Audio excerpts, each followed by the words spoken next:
Hello guys, আমরা আমরা এখন কোথায় আছি? আমরা এখন আছি সিকিরহাট ফেরিঘাটে।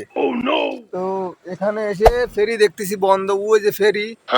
আর ওই যে সামনে যে একখান লঞ্চ এসতেছে, ওই ওই কইটা ও এই যে লঞ্চ, এই লঞ্চ হচ্ছে সবকিছু লোহাই দিয়ে তৈরি। এখন আমার কথা হচ্ছে এই লঞ্চ পানিতে কি এরি ভাসছে।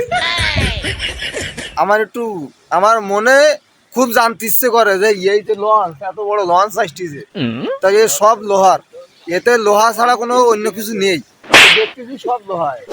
তাই পানিতে বাসছিস কি এরিয়ে? আর এই যদি পানিতে বাসে, তাহলে এই যে ইজি বাইক, তাও তো লোহার, ইয়ে পানিতে বাসবে না কেন? এ বাসলি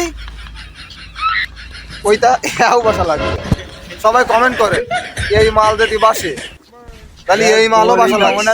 হ্যাঁ লোহা, হ্যাঁ লোহা। ওতেও টায়ার আছে, এতেও টায়ার আছে। এই যে টায়ার, এই যে ওতে ওই যে টায়ার দেখা যাচ্ছে, টায়ার। আর এতেও টায়ার আছে, টায়ার। তাহলে এ যদি বাসে, ও সরি, এ যদি বাসে ওইটা হ্যাঁ বাসা লাগবে। সবাই কমেন্ট করে।